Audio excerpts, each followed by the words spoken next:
Establish contact with Base Orion. Tell Commander Armstrong it's urgent.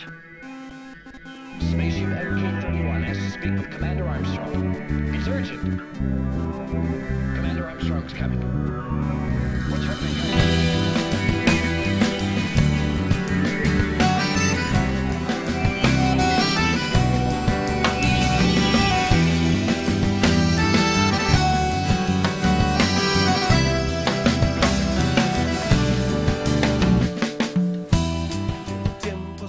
Es que te puedo decir que empecé dibujando de todo y desde muy pequeñito. La afición me viene creo que por Disney. Soy fan de Disney, sí. Me veis con todos los tatus, pues me encanta Disney. El dibujo animado es lo que más me llamaba la atención, pero llegar a pasarlo a la piel, la culpa la tiene una peli.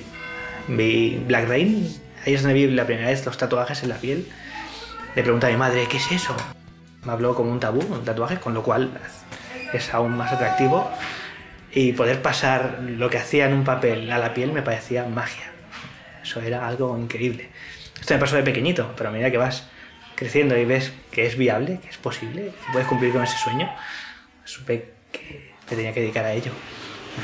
La culpa la tiene Disney y el cine.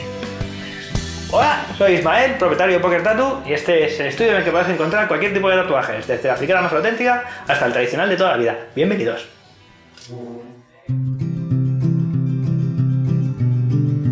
Mi nombre es Benjamín Villegas y nací en un pequeño pueblo del extrarradio de Barcelona el 16 de mayo de 1982.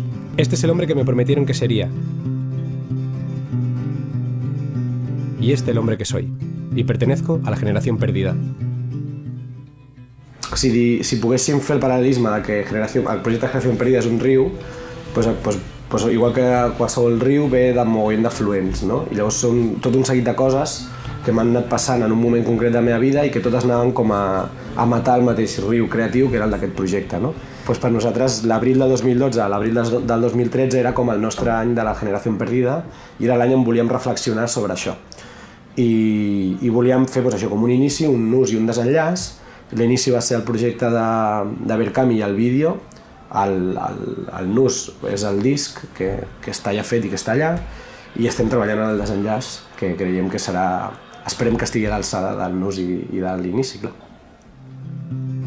Esta es la historia de la generación perdida. Una generación que se quisieron saltar, pero que seguirá buscando su final feliz. Llavors nosaltres volíem explicar el que realment creiem o creiem que sentim la gent de la nostra edat, no? I és un cert engany, però no com algo negatiu, insisteixo, sinó com una forma de dir, bueno, bé, hem estat aquí, poder ens han enganyat entre cometes, o ens hem deixat enganyar, o no, però creiem que ara és un bon moment per fer coses, no?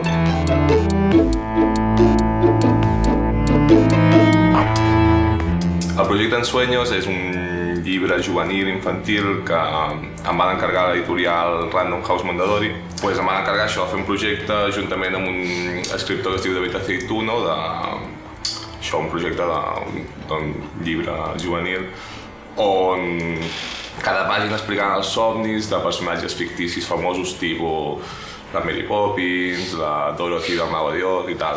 I era super...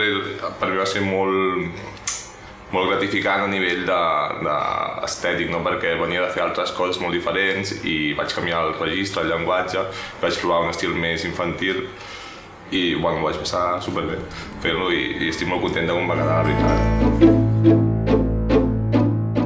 Pues yo te puedo decir que me desenvuelvo bien haciendo cualquier tipo de tatuaje, ya sea algo tribal como algo tradicional.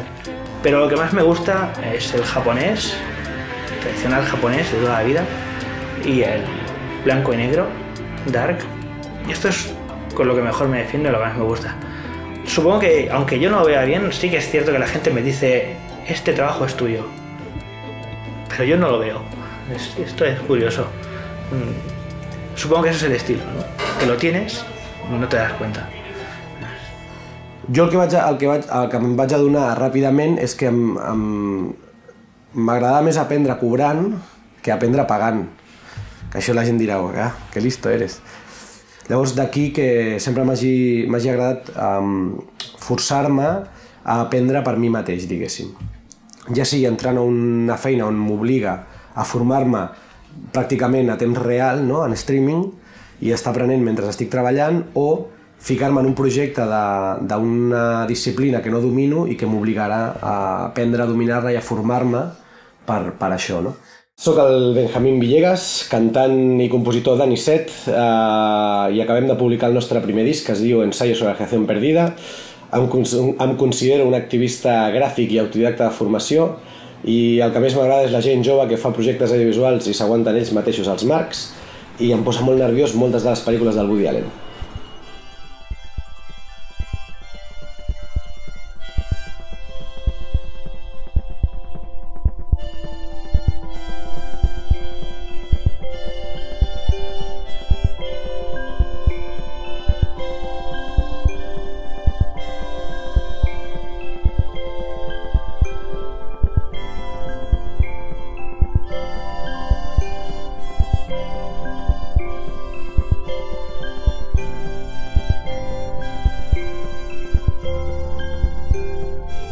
I res, jo estava allà a Terrassa fent dibuixos, fent el que podia, estudiant Belles Arts una mica,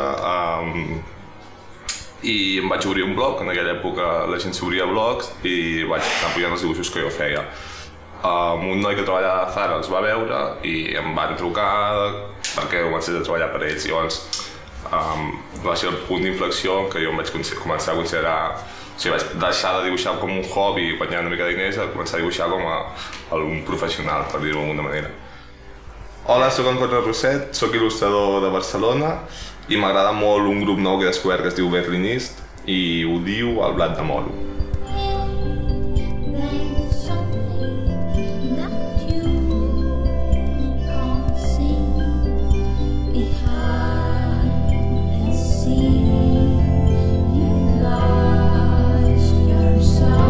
Si no m'hagués obert el blog, o sigui, probablement no estaria sentat aquí, o sigui, així de clar. O sigui, per mi és una eina fonamental per difondre la teva obra i, a més, penso que és molt democràtic. Abans era molt més difícil ensenyar el que feies si no tenies un contacte, si no sé què, o t'havies d'anar porta per porta trucant i ensenyar els teus dibuixos en mà, que algú que a mi ho veig super estrany. Clar, el projecte m'ha fet sentir moltes coses, no? Realment, poder la paraula que més podria definir el que sents amb una cosa d'aquest tipus és vertigen, perquè arriba un moment en què creus que estàs fent alguna cosa que podràs dominar absolutament i en realitat te n'adones que de cop ja li has perdut el domini, no? És com un cavall desbocat i és impossible de dominar.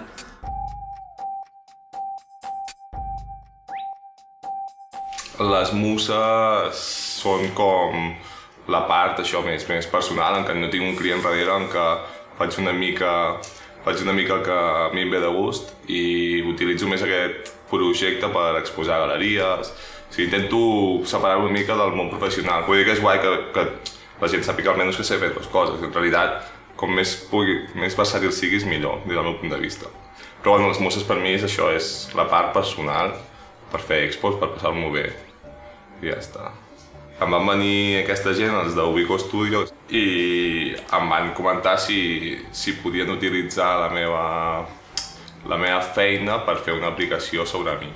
I jo, ostres, jo encantat, perquè com més es difongui o com més s'expliqui el que faig, per mi, millor. I jo, un cop més agraït, saps, que facin coses així de la meva feina, o sigui, molt bé, molt bé.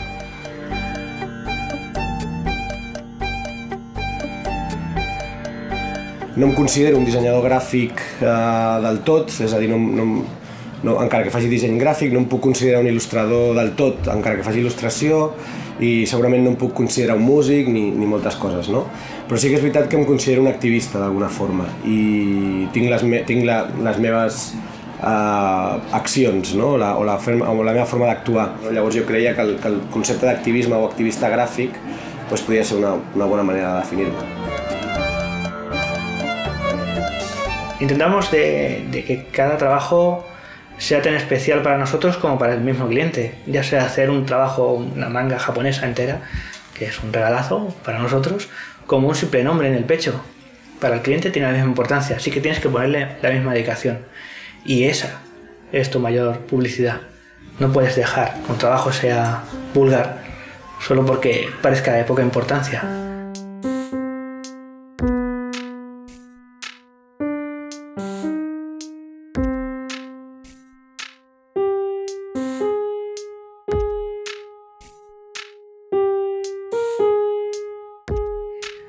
A ver, el tatuaje es un arte. Esto es un hecho. Cualquiera con una mínima sensibilidad verá que un trabajo que requiera eso, esfuerzo, que estés plasmando una obra encima del cuerpo de alguien, no es un folio, no es un lienzo, pero, joder, es piel humana. Esto es, creo que tiene mucho mérito. A nivell gràfic, pues, com a dissenyador sí que em plantejo pues, poder potenciar una mica més el rotllo freelance, aprofitant-me de tot el que ha passat i intentar obrir-me com a creatiu i no només com a un dissenyador que rep ordres, sinó intentar vendre'm com algú que pot donar idees per començar projecte. El tatuaje no es eterno, vale, pero la eternidad para nosotros es solamente el tiempo que estamos aquí. Así que el tiempo que tú puedas lucirlo es el más importante de todo. Le da más valor que tenga fecha de caducidad, però le das valor a tu vida. I no sé, ja s'anirà veient, la veritat, no tinc allò un objectiu, saps? Anar treballant, anar fent projectes, sempre un dia et despertes i tens un mail amb un projecte interessant, l'agafes i pa'lante, sí. No tinc allò objectius en ferm, saps? No sé, treballar d'això. El tatuaje lo decides tú, te lo pones. Esto es para mí, no lo decide Dios, no lo decide la naturaleza, no lo decide ninguna leche de estas. Es maravilloso, es aún más importante por eso. Es que tiene magia, es cojonudo. O sigui, hem arribat a un punt on jo crec que s'ha de viure molt al dia, no? Ja has de pensar una mica a curt plaç sempre, no? Estic obert a tot el que pugui passar al voltant d'això, clar. Vull dir, tot el que sigui viure experiències jo crec que ens aniran bé a qualsevol. Així que podríem dir que no tinc cap cosa clara del que faré, però seguiré fent coses.